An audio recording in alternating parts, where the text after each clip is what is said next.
मुड़ा भाने मुड़ा ఎన్ని రోజు ఆరా మాల్కే కది కాదు కాదు అందరికీ నమస్కారం. ఈరోజు గిరిజన సంక్షేమ సంఘం 17వ ఆవిర్భావ దినోత్సవం సందర్భంగా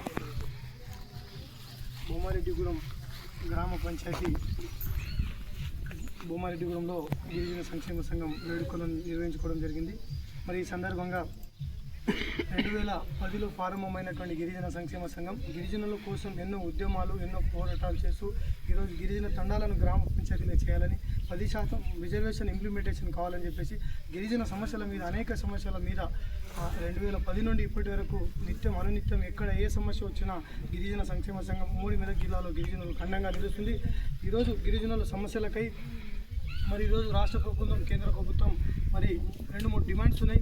ఈ సేవాలాల్ మహారాజ్ జయంతిని దేశవ్యాప్తంగా ఫిబ్రవరి 15 సేవాలాల్ మహారాజ్ జయంతి సెలవు దినంగా ప్రకటించాలని చెప్పేసి డిమాండ్ చేస్తా ఉన్నాం.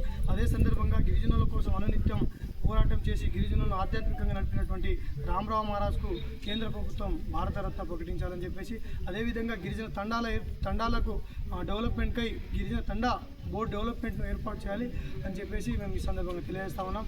మరి ఏదైతే ఆ రోజు గిరిజన సంక్షేమ సంఘం ఆధ్వర్యంలో విటు నాయక్ తాండా మోతీమాత దేవాలయం నుండి మరి సంగారెడ్డి కలెక్టరేట్ వరకు మరి పాదయాత్ర నిర్వహించడం జరిగింది. అదేవిధంగా 2012లో సంగారెడ్డి జిల్లా కలెక్టరేట్ వద్ద గిరిజన తండాలను గ్రామ పంచాయతీలుగా చేయాలని చెప్పేసి ఉపవాస దీక్ష చేయడం జరిగింది. అదేవిధంగా ఆనాడు గిరిజన సంక్షేమ సంఘం ఆధ్వర్యంలో చేసినటువంటి పోరాట ఫలితంగా ఈరోజు గిరిజన తండాలు గ్రామ పంచాయతీగా ఏర్పడి ఈరోజు ఎంతోమంది గిరిజనులు సర్పంచ్లు అయ్యే అవకాశం, ఉప సర్పంచ్లు, వార్డు మెంబర్లు అయ్యే అవకాశం గిరిజనులకే గిరిజన తండాలలో లభించిందనే విషయాన్ని గుర్తు చేస్తూ, అదేవిధంగా మరి మా బొమ్మారెడ్డిగూడెంలో గిరిజన సంక్షేమ సంఘం వ్యవస్థాపకుడిగా మరి గిరిజన సంక్షేమ సంఘం అధ్యక్షుడిగా మరి పోరాటం చేసినందుకు మరి ఈరోజు నన్ను కూడా ఒక గ్రామ పంచాయతీ ప్రథమ పౌరుడిగా మా గ్రామ ప్రజలు నన్ను ఎన్నుకోవడం జరిగింది. ఈరోజు గిరిజన సంక్షేమ సంఘం ఏర్పాటుతో ఈరోజు అనేక సమస్యల మీద గిరిజన సంక్షేమ సంఘం ఏర్పాటుతో మేము చాలా విధాలుగా సంఘం ఆధ్వర్యంలో అనేక సమస్యల మీద పోరాటం చేయడం జరిగింది.